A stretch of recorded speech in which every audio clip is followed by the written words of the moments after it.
Do you ever feel like life is a whirlwind, days filled with endless tasks, yet no real progress? It's exhausting, like running on a treadmill, leaving you wondering, is this all there is? Most of us live reactively, chasing urgency and distractions, but the Stoics remind us that life's true measure isn't busyness, it's intention. Habits are the foundation of intentional living, shaping who we become. As Epictetus said, first say to yourself what you would be, and then do what you have to do. The habits we'll explore today are a roadmap, not quick fixes, but tools to align your actions with your values. Whether you're starting fresh or stuck in the grind, these habits can help you reclaim your power, live purposefully, and discover the life you've been searching for. Let's begin. Habit 1. Be proactive. Have you ever noticed how much we blame the world around us when things go wrong? The weather ruins our plans, a rude coworker puts us in a bad mood, or unexpected traffic makes us late, and somehow it feels like the universe is conspiring against us. But here's a question worth pondering. What if the problem isn't out there, but within us? What if, as the Stoics believed, our real power lies not in controlling what happens to us, but in how we respond to it? This idea of reclaiming control over our reactions is at the heart of being proactive. Life will throw curveballs, delays, disappointments, difficult people. But here's the thing. None of these have the power to derail you unless you let them. And that's what being proactive is all about. It's about realizing that while you can't control the events of the world, you are the master of your mind, your emotions, and your actions. Let's break this down with something we all encounter daily: other people's behavior. Imagine you're in line for coffee and someone cuts in front of you. Instantly, your blood starts to boil. You're thinking, who does this person think they are? Now, at this moment, you have a choice. You can let that frustration take over, ruining not just your coffee run, but your whole morning. Or you can pause, take a breath, and remind yourself, this is not worth my peace of mind. That moment of pause is where the magic happens. The Stoics called it the space between stimulus and response, and it's where our power to choose lies. Let's take this a step further. Being proactive isn't just about managing your reactions, it's about taking initiative. Highly effective people don't sit around waiting for life to happen to them. They create opportunities. Think of it like being the captain of a ship. The seas might be rough, but a proactive captain adjusts the sails and keeps moving forward. In contrast, a reactive person simply complains about the weather and lets the waves toss them around. The difference? One focuses on what they can control, while the other fixates on what they can't. So how do you practice being proactive? Start small. The next time something doesn't go your way, a late bus, a snarky comment, an unexpected expense, pause. Ask yourself, is this worth my energy? More often than not, the answer is no. Redirect your focus to what you can control. Can you plan your schedule differently? Can you communicate more clearly? Can you shift your mindset to see the challenge as an opportunity? And don't forget to prepare. A proactive life isn't built on winging it. It's built on intentionality. Start your mornings by setting an intention for the day. Think of it as laying the foundation for how you'll respond to whatever comes your way. Reflect on the Stoic idea of the dichotomy of control. Focus on what's within your power, your thoughts, actions, and attitudes, and let go of what isn't. Habit 2. Begin with the end in mind. Have you ever felt like you're constantly busy, but not really sure if you're doing the right things? Like you're checking off tasks, running errands, and meeting deadlines, but somewhere deep down, you're wondering, what's the point? It's so easy to get caught up in the hustle of life that we forget to step back and ask ourselves, where am I actually going?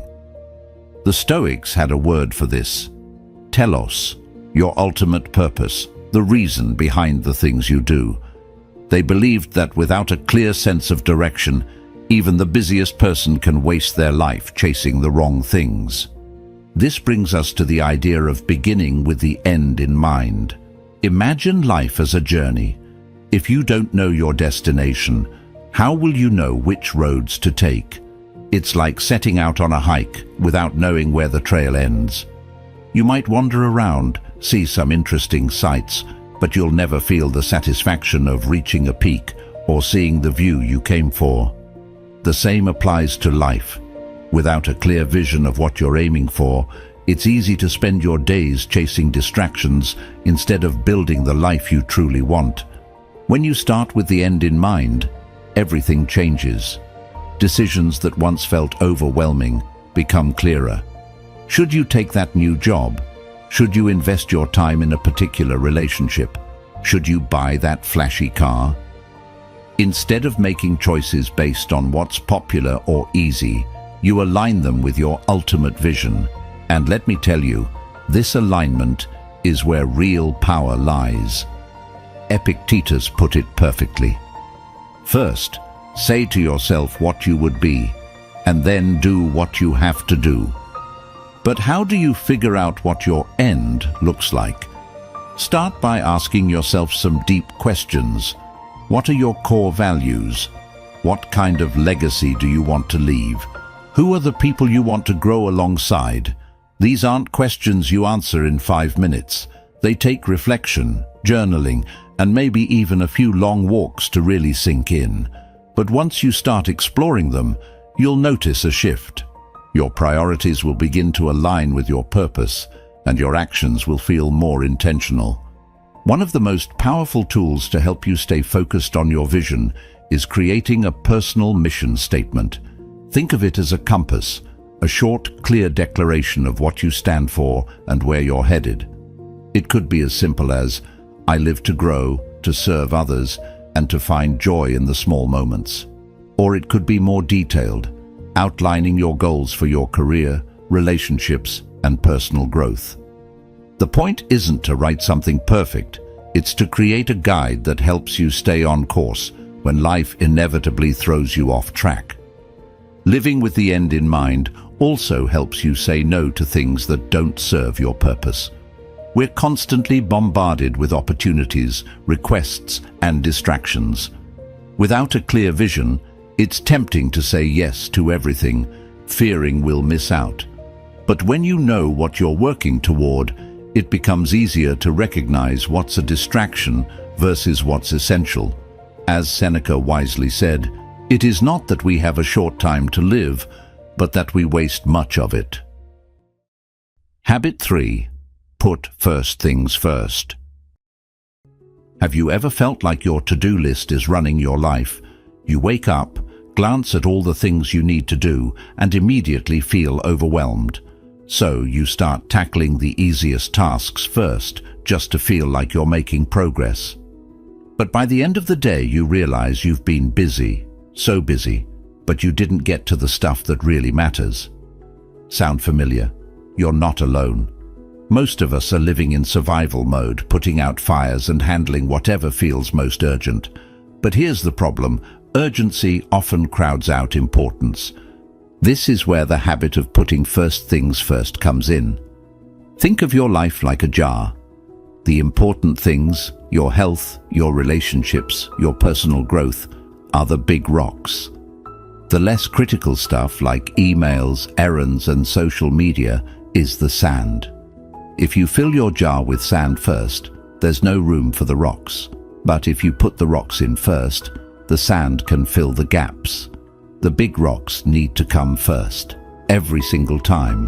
The Stoics understood this intuitively. Seneca said, "It is not that we have a short time to live, but that we waste much of it."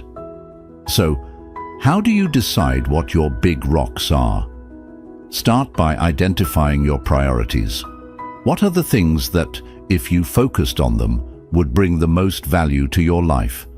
Maybe it's spending quality time with your family, working on a passion project, or taking care of your physical health. Once you know your priorities, the next step is protecting your time like it's sacred, because it is. No one else is going to prioritize your life for you. If you don't make time for what matters, the world will fill your days with distractions. Now, let's address the elephant in the room: distractions. We live in a world that thrives on them. Notifications, endless emails, and the temptation to scroll through social media can eat up hours before you even realize it.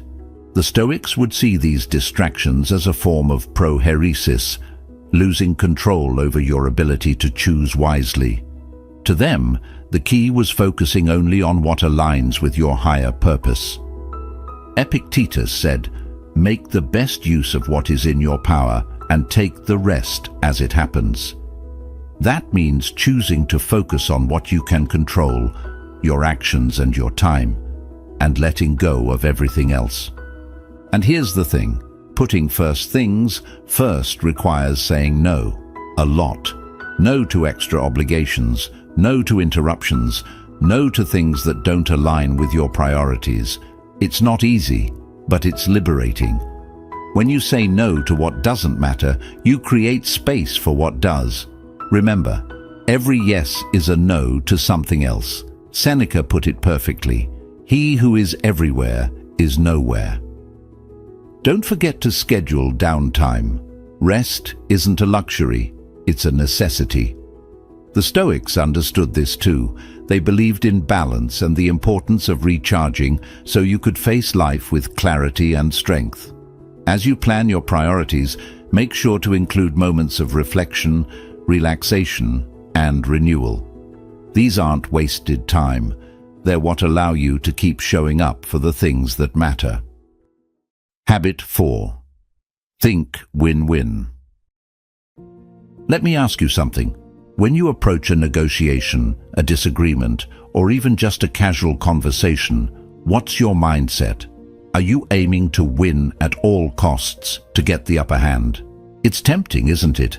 After all, we're taught from a young age to compete, to come out on top. But here's the thing: when one person wins and the other loses, what's left behind? Frustration, resentment, and most often, missed opportunities for real connection. The Stoics, with their deep understanding of human nature, knew this approach was flawed. Seneca wrote, "What difference does it make how much you have? What you do not have amounts to much more." The lesson? True success isn't about taking more, it's about creating value for everyone involved. That's where the win-win mindset comes in. It's about shifting the way we think, from competition to collaboration. Instead of focusing on what you can get out of a situation, you ask, how can I create an outcome where everyone feels valued? This isn't just about being nice or avoiding conflict. It's a powerful strategy for building trust, fostering relationships, and achieving results that are sustainable over the long term. Now let's address the elephant in the room. Some people hear win-win and assume it means giving up what you want to make others happy. But that's not what we're talking about. A win-win mindset doesn't mean sacrificing your needs. It means finding solutions that work for both sides. It's about saying, your success doesn't threaten mine. That shift in thinking is incredibly liberating. When you stop viewing others as competitors and start seeing them as partners, opportunities multiply. But let's be real, thinking win-win isn't always easy. Ego gets in the way. We want to prove we're right, to feel like we've won. This is where Stoicism can be a game changer. Epictetus taught, it is impossible for a man to learn what he thinks he already knows. A win-win mindset requires humility, the ability to set aside your ego and truly listen to the other person.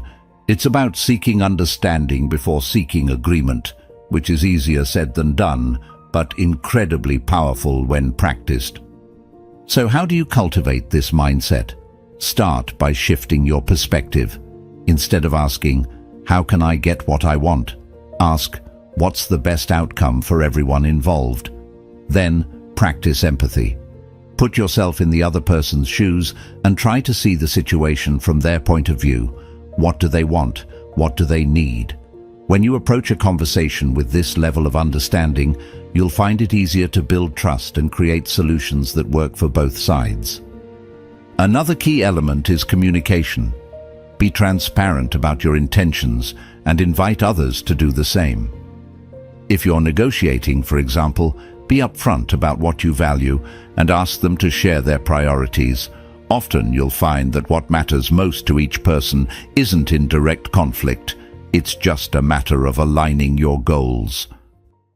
Habit 5. Seek first to understand, then to be understood.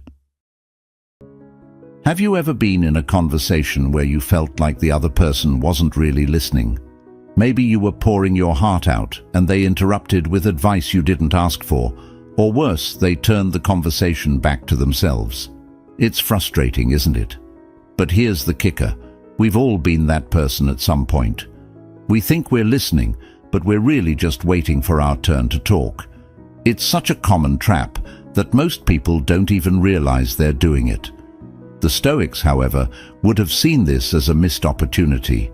They believed that true wisdom begins with understanding others, not imposing your own opinions. Epictetus once said, "We have 2 ears and 1 mouth so that we can listen twice as much as we speak." Most of us listen with one goal in mind: to respond. Even when we're quiet, our brains are working overtime to craft the perfect reply, rebuttal, or piece of advice. But that's not real listening. Real listening, what we might call Stoic listening, requires presence. It demands that you set aside your own agenda and focus entirely on the other person. Marcus Aurelius captured this idea perfectly. When someone is properly grounded in life, they shouldn't have to look outside themselves for approval. When you're secure in yourself, you don't need to dominate a conversation or prove your point. You can simply listen. Here's where the magic happens. When people feel heard, they naturally open up. Think about the last time someone truly listened to you, not just nodded along, but really made an effort to understand what you were saying. Didn't it feel amazing? That's because being understood is a universal human need. When you meet that need for someone else, you create a safe space for collaboration, growth, and even resolution of conflict. Now, this doesn't mean you should be a passive participant in conversations. Seeking to understand isn't about letting others talk endlessly while you nod politely. It's about engaging with empathy and curiosity. Ask open-ended questions like, "Can you tell me more about how you're feeling?" Or, "What do you think would make this situation better?" These questions show that you value the other person's perspective, and they often lead to insights you wouldn't have uncovered otherwise. Another key aspect of this habit is recognizing nonverbal cues. People communicate far more than words can convey through their tone, body language, and facial expressions. The Stoics often emphasize the importance of observing others with clarity and objectivity, free from judgment. Epictetus might have said, "Do not merely listen to their words, but seek the intention behind them." In today's terms, that means paying attention to what's left unsaid. Does the person seem anxious, defensive, excited? These clues can give you a deeper understanding of their state of mind, allowing you to respond with greater empathy. But what happens after you've truly understood someone? That's when it's your turn to speak, to be understood. And here's the good news. When you've taken the time to listen first, people are far more likely to listen to you in return. Your words carry more weight because they come from a place of mutual respect and understanding. It's not about winning the conversation. It's about reaching a place where both parties feel heard and valued. Habit 6. Build strength through unity. Have you ever noticed how some of the best things in life happen when people come together? Whether it's a brilliant idea born from a team brainstorming session or a family working through challenges to grow closer, there's something powerful about collaboration. But here's the catch. Working with others isn't always easy. Personalities clash, egos get in the way, and sometimes it feels simpler to just do everything yourself. Still, when we isolate ourselves, we miss out on something extraordinary.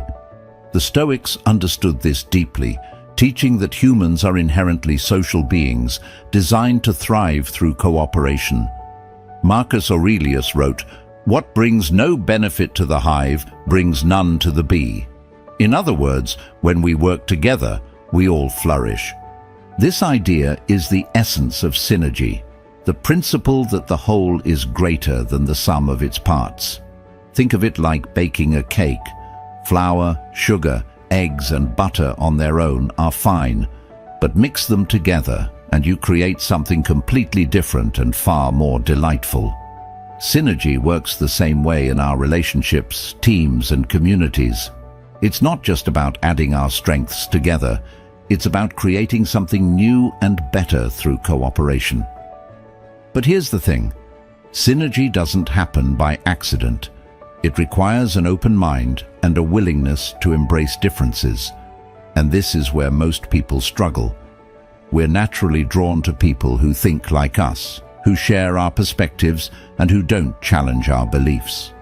It's comfortable, but it's also limiting. The Stoics would challenge us to step out of this comfort zone.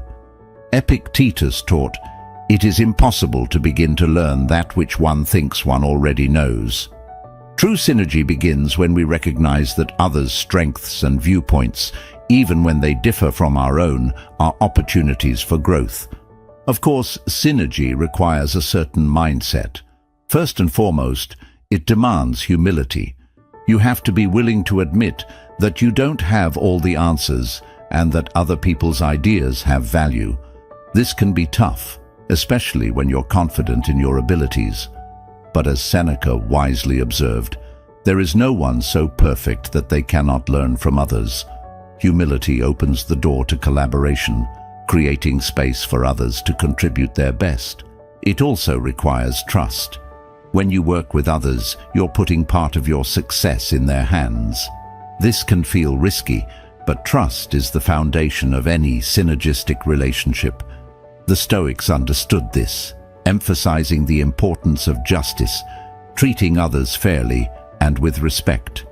When you trust others and show them respect, they're more likely to bring their full selves to the table. And that's when true synergy happens. So how do you foster synergy in your daily life? Start by practicing active listening. When someone shares an idea, resist the urge to judge or dismiss it. Instead, ask questions, explore their perspective, and look for ways their strengths can complement yours. Approach disagreements as opportunities, not obstacles. And most importantly, stay curious. Curiosity keeps you open to new possibilities and helps you see challenges as puzzles to solve together. Habit 7. Sharpen the saw. Have you ever felt like you're running on empty? Maybe you've been working non-stop, juggling responsibilities and pushing yourself to the limit. At first, it feels productive. You're getting things done, meeting deadlines and checking off tasks. But over time, the cracks start to show. You're tired, your focus is slipping, and even the simplest things feel overwhelming. It's as if you're trying to chop down a tree with a dull axe. No matter how much effort you put in, the results just aren't there. The Stoics would see this as a warning sign, a reminder that even the strongest among us need to take care of the tools we use to navigate life, our minds, bodies, and souls. Let's break this down into 4 dimensions, starting with the physical. Your body is the foundation of everything you do, and yet it's often the first thing we neglect. We skip meals, skimp on sleep, and tell ourselves we'll exercise later. But here's the thing, when you take care of your body, you're not just improving your health, you're enhancing your ability to think, work, and connect with others. Regular exercise, nutritious food, and quality sleep aren't luxuries, they're necessities. Even the Stoics, who valued discipline, recognized the importance of physical well-being. Epictetus said, "Wealth consists not in having great possessions, but in having few wants. This includes taking care of the body's basic needs so it can support a life of purpose." Next, let's talk about mental renewal. In today's world, our minds are bombarded with information, emails, news, notifications, endless to-do lists. It's no wonder we feel overwhelmed. Sharpening the mental saw means creating space for focus and growth. This could mean reading a book that inspires you, learning a new skill, or simply giving yourself time to think without distractions. The Stoics believed in the power of reflective thought. Marcus Aurelius, for instance, used his journal to clarify his values and work through challenges. He wrote, "If you are distressed by anything external, the pain is not due to the thing itself, but to your estimate of it. And this you have the power to revoke at any moment." Taking time to reflect sharpens your ability to respond wisely to life's challenges. The emotional dimension is equally important. Life's demands can take a toll on our relationships and emotional well-being if we're not careful. Sharpening this part of the saw means nurturing connections with others and practicing self-compassion. The Stoics emphasized the value of relationships, understanding that humans are social creatures by nature. Marcus Aurelius reminds us, "When you arise in the morning, think of what a privilege it is to be alive, to breathe, to think, to enjoy, to love." Gratitude and connection help restore emotional balance, making us more resilient in the face of stress.